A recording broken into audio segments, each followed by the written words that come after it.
Hey everybody, this is Larry. This is day 15 of March. The Ides of March, I suppose. Any Shakespeare, Julius Caesar fan? Hmm, I don't know. Anyway, hit the like button, hit the subscribe button, join me on Discord. Let me know how you think about this problem, good or bad or whatever. Today's problem is minimum remove to make valid parentheses. I think let's see, what am I supposed to do here?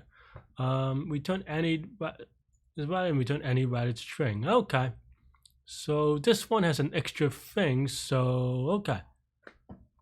I think I've solved a variation of this with dynamic programming. Let's see. Wait, empty string is also valid. Oh, minimum remove. Okay. So we're trying to remove let's see. So you can remove this. Okay, for some reason I read that as minimum add. So remove is pretty fine as well.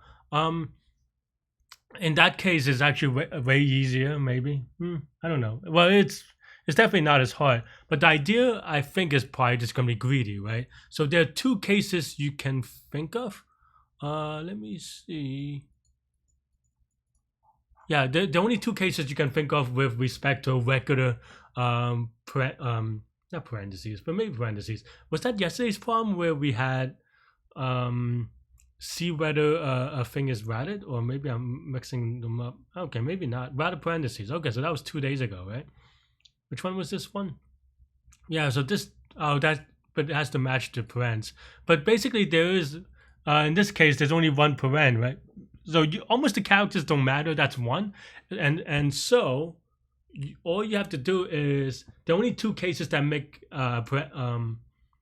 parentheses not match, right? There's either an extra close parens where you get into the negative, if you will, of the stack, or the other one where you have stuff open at the end, which is not. Oh, okay. So here, right? Actually, this is already it. Good, right? So, yeah, where you have open parens that are unmatched at the very end. So okay. So then now there are a couple of ways I can think about doing it, but it is, or at this point, once you get the concept, which is greedy, because you can do any valid string and that's fine, then all you have to do is just bookkeep, right? Meaning that you always remove irrelevance from the beginning, and then you can, maybe the two ways of doing it. One is just removing the opens backward, if you will, but we can do it another way where we just keep track of the unopened stuff at the very end. So then let's create a stack, and the stack will, and the stack of course is something that's fundamental. I expect everyone to, especially if you're doing an interview of some sort, or obviously competitive and stuff like that, be way familiar with, way practiced, and this is kind of a basic problem, and this is my vocabulary, not to diminishing, if you're having trouble with this is, I'm just setting the bar for what I would expect someone to get in an interview. So if you are struggling a little bit with problems like this, practice, I guess, is my point. There's no secret. I don't think there is. It's just about practicing and kind of understanding, for stack problems, just the invariance of what happened, and basically the what I call state, but maybe that language is a little bit confusing in the beginning. But just basically like, okay, I'm here, I make a transition, and people who are more familiar may use a finite state autonomous type thing. But I'm here now. I do this thing that changed me into this other thing, but something is still true. So that's an invariant, or something like that, right? And here, the and that's basically the ideas that I would think about. Here, the stack will contain the indexes of the open parens, right? Because by definition, if you have a closed paren that isn't matched, we just get rid of it. So okay. So yeah. Let's see.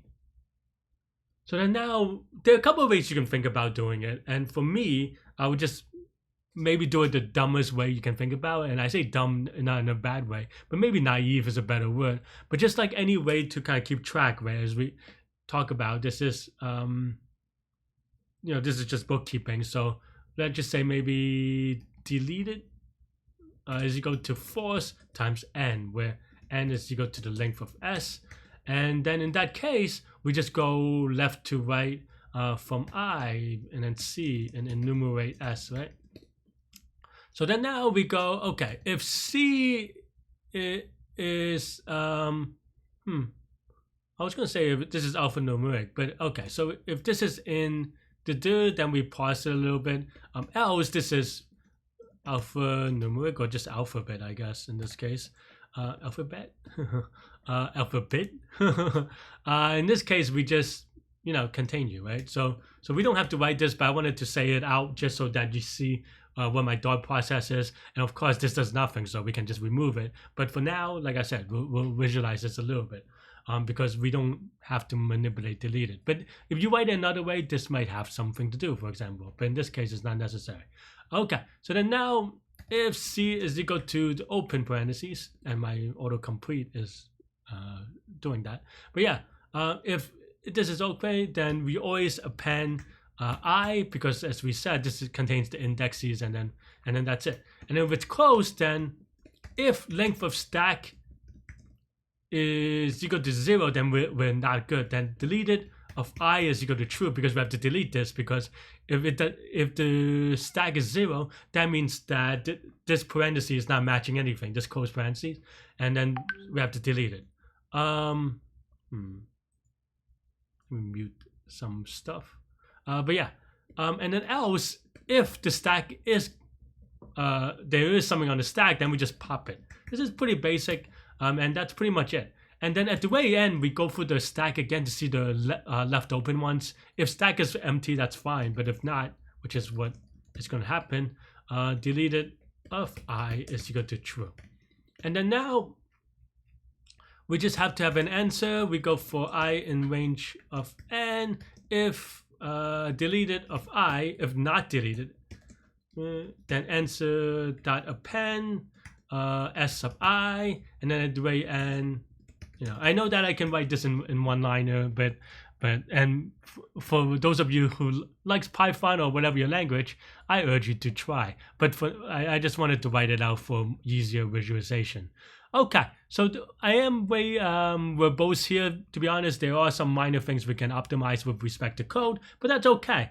We're trying to understand, we're trying to get it cleanly, and getting AC with nasty code is still better than getting WA, wrong answer, with beautiful code, right? Beautiful code is useless if it's wrong. So yeah, so let's give it some mid first and see how it goes. Apparently past Larry got it wrong, 1.7 seconds, but today I am happier, 714-day streak. You can, hopefully this makes sense that this is O of n space and O of n time. This is the O of n space. Of course, you can implement it other ways, but no matter what, it should be O of n space, because that's the size of your output anyway, or in the worst case.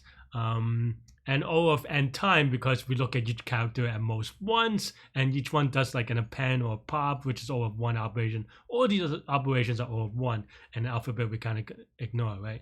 So yeah, I am curious what my solution. Did I do dynamic programming the first time or something? What happened here?